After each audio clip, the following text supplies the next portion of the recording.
Les voix ont commencé à me dire de tuer ma femme et ma fille. Les personnes ayant été diagnostiquées schizophrènes, quand avez-vous remarqué que quelque chose n'allait pas?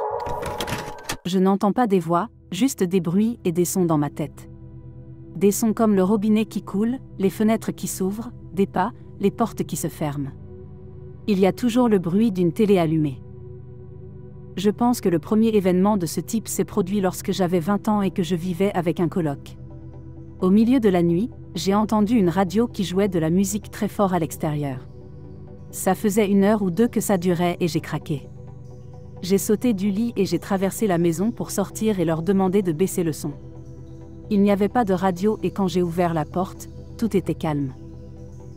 Avant ça, je voyais toujours des ombres quand je conduisais. Elles traversaient la rue ou marchaient sur le trottoir à côté de ma voiture. Ça et les putains de caméras. J'ai toujours l'impression qu'il y a une caméra dans la pièce. Dans les bouches d'aération en général. Il y a toujours quelqu'un qui me regarde. Je n'entends pas de voix mais j'ai des délires qui me font croire que le monde qui m'entoure n'existe pas et que je suis en fait un sans-abri vivant derrière une benne à ordures ou une prostituée dans un motel miteux. J'ai également l'impression que si je me tue et que je tue mes enfants, je passerai au niveau suivant de cette vie. C'est difficile à expliquer. Parfois je conduis sans savoir où je vais, jusqu'à ce que je sois à des kilomètres de ma destination initiale. J'ai remarqué que quelque chose n'allait pas vers l'âge de 19 ans. La schizophrénie vous fait penser que vos hallucinations sont normales. La première fois que j'ai entendu une voix aléatoire me parler, je n'ai pas réalisé qu'elle n'était pas réelle. J'ai pensé que c'était vraiment une femme qui me parlait malgré le fait qu'il n'y avait personne. Je ne pouvais plus supporter tout ce qui se passait. J'avais l'impression d'être déconnecté de la réalité et je commençais à agir bizarrement, par exemple en envoyant des messages cryptiques aux amis de mon ex. Il y avait des signes dont je ne me rendais pas compte, comme les gens qui me disaient que je m'évanouissais et que je faisais des choses étranges, comme regarder par la fenêtre pendant 1 heure. Ou des choses comme éteindre des cigarettes sur mes pieds nus. Je ne me rendais pas du tout compte de ce qui se passait. Ces petites choses n'ont cessé de s'accumuler jusqu'à ce que je perde la tête et que je doive consulter un médecin. Il m'a diagnostiqué une dépression et une psychose légère. Ce diagnostic a été modifié en schizoaffectif avec dépression, qui est en fait une schizophrénie combinée à un trouble de l'humeur. Même sous traitement, je ne suis pas tout à fait normale. Mes premiers symptômes ont été des illusions visuelles et auditives, en particulier des voix, je n'entendais rien d'autre au début.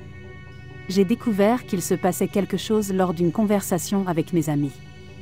Une personne s'est jointe à la conversation, et comme personne n'a réagi, j'ai pensé que j'étais la seule à ne pas la connaître. Un peu plus tard, mes amis m'ont demandé à qui je parlais, inquiets. J'ai pointé du doigt le nouveau venu, qui m'a répondu par un petit signe de la main. Bien sûr, j'étais la seule à l'avoir vu.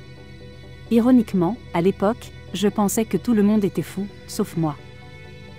Après avoir été diagnostiquée schizophrène, j'ai accepté le fait que cette personne n'existait que dans ma tête. La psychologie de la schizophrénie est époustouflante. Depuis que je suis très jeune, j'ai toujours l'impression que quelqu'un me regarde. Toutes mes pensées sont surveillées d'une manière ou d'une autre. Mes pensées privées sont en quelque sorte publiques. Mes pensées intrusives n'ont jamais semblé extérieures à moi. Elles ne disparaissent jamais, mais j'ai appris à limiter l'influence qu'elles exercent sur moi. Beaucoup de mes pensées sont également bénéfiques, un peu comme un coach super brutal. Elles ne sont pas polies et apaisantes, mais dans de nombreux cas, elles ont raison. Je prends des médicaments pour un trouble schizoaffectif et ça m'a énormément aidé.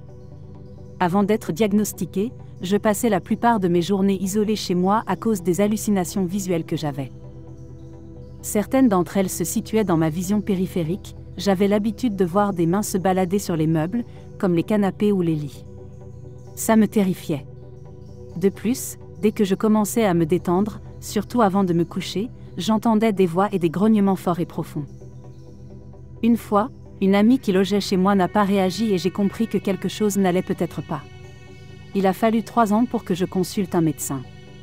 Je pensais que j'allais mieux parce que les symptômes s'arrêtaient, mais ils revenaient quelques jours ou semaines plus tard. Ma mère est atteinte de cette maladie et parle constamment au service secret et au président. Elle parle aussi à son médecin imaginaire qui lui dit de ne pas prendre ses médicaments. Nous l'avons fait interner plusieurs fois parce qu'elle se mettait en colère et disparaissait puis se perdait à des kilomètres de chez nous. Une fois elle a avoué être homosexuelle et ne croyait donc pas que mon père soit son mari. J'ai un enregistrement d'elle qui en parle et ça fait froid dans le dos. Je pourrais continuer pendant des années à parler des différentes choses qu'elle a vues et des gens à qui elle parle. Je suis désolée pour tous ceux qui sont confrontés à cette maladie. Les personnes qui lisent ces lignes et qui ont un ami ou un parent atteint de ce trouble, dites-vous que tout ce qu'elles voient et entendent, pour eux c'est aussi réel que l'air que vous respirez. Ne vous mettez pas en colère contre eux, essayez de les aider. J'ai été diagnostiqué schizoaffectif, type bipolaire.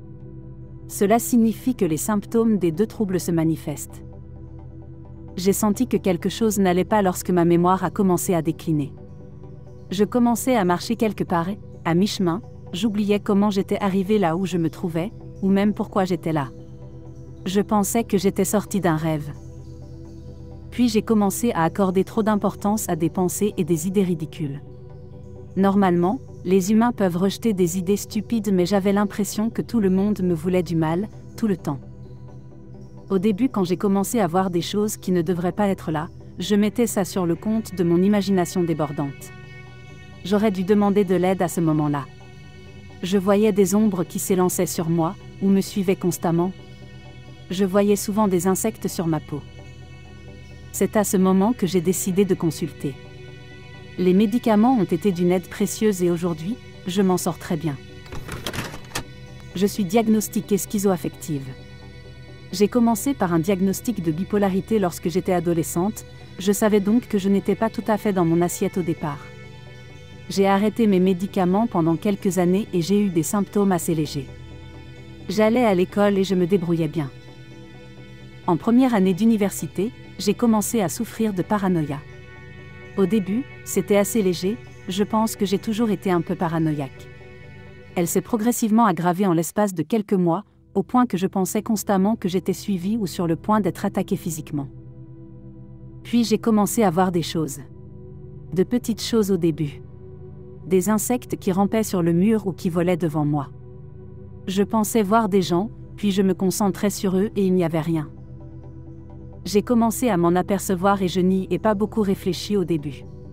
Je me suis dit, c'est bizarre, ou j'ai pensé qu'il y avait quelque chose d'inhabituel. Puis j'ai pris un peu de recul et j'ai réalisé que ce n'était pas normal. Je panique tout le temps et j'ai l'impression d'être traquée en permanence. Je devrais peut-être retourner chez le médecin.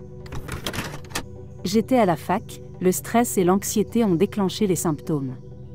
J'ai commencé à voir des ombres. Certaines passaient par hasard. Je me souviens très bien d'une personne qui semblait porter une robe et qui courait rapidement dans le couloir. Un jour cette personne s'est mise à me parler, un charabia confus avec des rires aigus. Puis vinrent les chuchotements. J'ai commencé à prendre des médicaments peu de temps après. Vers l'âge de 12 ans, j'étais terrifiée par les araignées dans ma chambre. Ma mère pensait que c'était parce que j'avais peur des araignées, mais individuellement, elles ne me dérangeaient pas. Cependant, je croyais fermement que les araignées qui se trouvaient au plafond et sur les murs se coordonnaient pour me faire du mal. Un jour, j'ai fait semblant d'être malade dans mon lit parce qu'il y avait une araignée juste au-dessus du cadre de ma porte et une autre à côté de mon interrupteur, et je sentais une embuscade. Une autre fois, j'étais sous la douche et quelque chose m'a dit que j'étais mort, de manière très convaincante. J'ai immédiatement vérifié le miroir, parce que la télévision m'a conditionné à penser que les morts n'ont pas de reflet. J'ai donc terminé ma douche, je suis sortie et je suis allée dans le salon où se trouvait ma famille. Je n'étais évidemment pas mort, mais ils ne m'ont pas vraiment donné de l'attention quand je suis entrée dans la pièce, alors j'ai accepté le fait que j'étais mort. Je suis allée me coucher et j'ai cru toute la nuit que j'étais mort, jusqu'à ce que le matin arrive. Ces deux anecdotes sont un peu légères, je pense. La seule chose qui a toujours été présente, c'est la musique. J'entends de la musique presque 24 heures sur 24, 7 jours sur 7. Je n'avais même pas réalisé que c'était bizarre, jusqu'à ce que je commence à me demander pourquoi les autres portaient des écouteurs. Enfin, vers 17 ans, j'ai commencé à devenir paranoïaque. Je suis devenue ridiculement paranoïaque. J'avais un petit appartement au 2e étage d'un immeuble, et je gardais les stores et les fenêtres fermées tout le temps. Je m'attendais à tout moment à ce qu'une grenade soit lancée à l'intérieur. Je détestais quitter mon appartement, parce qu'il y avait tellement de monde dehors. Je vérifiais les fenêtres et les toits pour voir s'il y avait des tireurs cachés. Une fois, il y avait trop de monde dans un bus que je devais prendre, et j'ai fini par marcher 40 km. À un moment donné, je pense que j'ai vraiment commencé à m'éloigner de la réalité. Je me souviens qu'une fois je n'arrivais plus à distinguer le chemin sur lequel je marchais et l'espace vide sous mes pieds, c'était comme si je l'évitais. Je n'étais pas sociable parce que des voix me disaient que les gens complotaient contre moi. Après m'être retrouvée dans suffisamment de situations où j'étais obligée d'être sociable, j'ai remarqué que beaucoup de gens étaient en fait plutôt gentils et que ceux qui ne l'étaient pas ne se souciaient pas assez de moi pour faire quoi que ce soit. Une fois que j'ai compris que ces voix me disaient des mensonges, j'ai commencé à chercher d'autres raisons de me méfier des gens. Je me sens beaucoup mieux maintenant. Les voix ne sont pas internes. Elles sont audibles. Les voix ne sont pas ma propre voix ou la voix de quelqu'un que je connais, elles sont uniques. Toutes les voix ne sont pas méchantes. Maintenant que je suis dans une situation où les mauvaises ne m'affectent plus autant, il y a aussi des voix agréables. Les voix n'ont pas un volume fixe. Je n'entends plus les voix aussi souvent maintenant et quand je les entends, elles ont tendance à être étouffées, comme lorsque vous appelez quelqu'un par téléphone et qu'il parle de très loin. Mais elles peuvent aller d'un murmure à un cri. Je n'étais pas un cas typique. J'avais 30 ans lorsque j'ai commencé à entendre des voix. Je me préparais à partir en camping avec ma famille lorsque j'ai entendu quelqu'un dire « Tu t'y prends mal ». J'étais dans mon garage, seul, en train de préparer mon bateau, et ça m'a glacé le sang. J'ai regardé partout, pensant que quelqu'un me jouait un tour, mais je n'ai trouvé personne. Les 4 mois suivants ont été un véritable enfer chez moi. J'ai commencé à voir des gens dans ma maison, au travail et même à l'extérieur. Ils se tenaient simplement dans un coin ou passaient devant une porte, je paniquais littéralement sans arrêt. Je pensais que ça disparaîtrait, mais ce n'était pas le cas. J'ai fini par en parler à ma femme lorsque les voix ont commencé à me dire de tuer ma femme et ma fille. Elle m'a beaucoup soutenue et m'a même accompagnée chez le médecin. Après un bref séjour à l'hôpital, on a réglé mes médicaments et les voix et les personnes ont cessé de se manifester. De temps en temps, j'entends ou je vois quelque chose et je sais que ce n'est pas réel, je les ignore et je continue ce que je fais. Merci d'avoir écouté jusqu'à la fin, n'hésitez pas à vous abonner et à aimer la vidéo. Vous pouvez aussi partager vos propres histoires en commentaire et suggérer des thèmes pour les prochaines vidéos.